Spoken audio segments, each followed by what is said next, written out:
Hello, so I got an email from someone today and I'm not quite sure what to say to him. I often get emails, people asking for advice. I'm always pleased to help people and I guess I will always get emails like this, but this one is particularly difficult. He explains his situation particularly well. He says, "Hello Rob, I have followed you on social media for some time and taken some of your courses.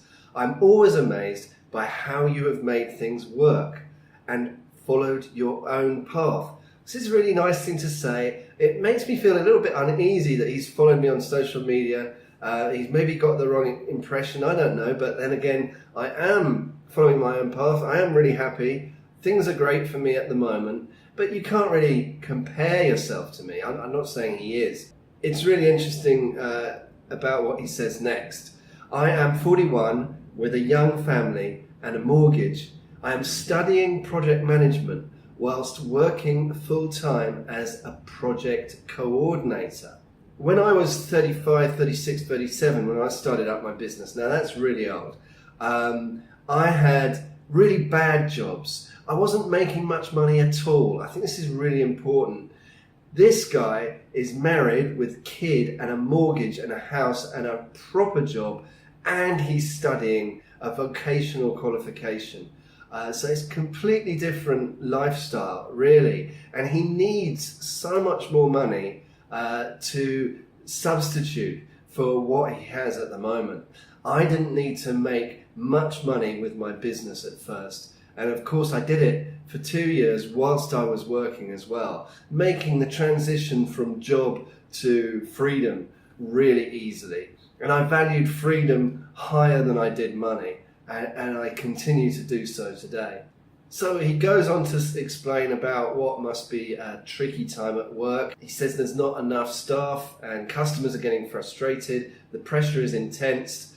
"I know that project management could be a stable career path, but after being on the corporate treadmill for so long with so many setbacks, I guess I can't help but wonder what would it be like to trace your dreams. I mean, life doesn't go on forever, and I don't want to let my dreams go to waste. Otherwise, I feel like I haven't lived any part of my life on my own terms." He goes on to say he almost feels like a prisoner. He says, "Maybe that's a little bit too dramatic, but I feel trapped in with what the world requires you to get ahead in the rat race." So it's really quite strong language from him. He's being very honest. I really appreciate the email. But it is a little bit scary to think that there are so many people like that out there.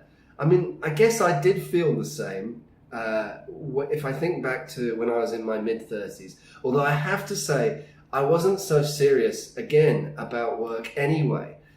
So the whole rat race thing, as though it was bad enough for me, I didn't enjoy commuting and working for other people. I hated work, that's for sure. I maybe didn't feel quite so trapped in it as this gentleman does. And it just makes you think how many people there are like this. Anyway, he goes on to say, "I'm inspired by children's authors. I've always wanted to write children's books. I know through watching yourself and other authors that it's possible to build a following and do what you love." And he goes on to say how he loves to illustrate, he loves to write, and he loves to draw, and he feels really free while he's doing it. And as you can imagine, it'll be a great contrast from his day job, which must be very stressful. But he's asking me, is that the right path for him? And I really don't know.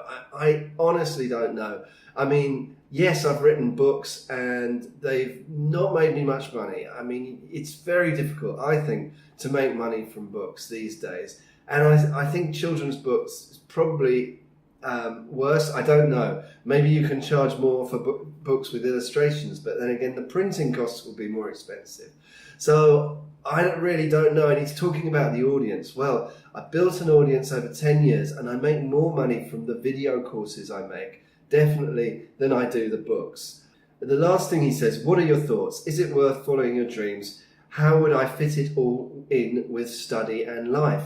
Well, is it worth following your dreams? Yes, I would always say yes to that question. I'm sure everyone would.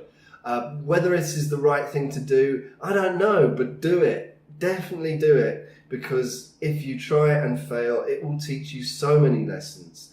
Another thing I'd say is just keep trying, because what helped me is that I had a website called robcubbon.com. So if I tried one venture on that website and it failed, which I did many times and continue to do, I could still continue to create products and content on that website and put it out under the same banner, and it kept the same authority. It kept all the same links, the Google juice, the social media, all that stuff was all on the same brand. So if you try this venture and it doesn't work, you could still try another venture after that and keep some of the authority that you had on this original venture. How does he fit it all in with study and life? Well, again, I'm not so sure. I never had children.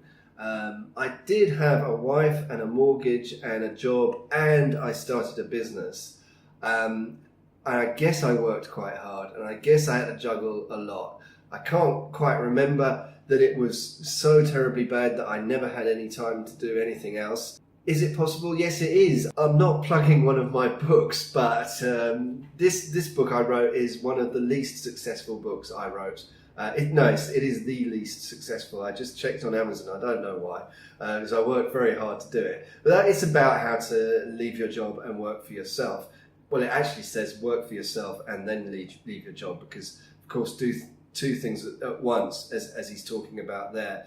But in order to make this fair, I interviewed 8 people who were from vastly different backgrounds. Some of them had kids, some of them didn't. They were old, young, from America, Europe, Asia, from poor backgrounds, from okay backgrounds, and so they all did it.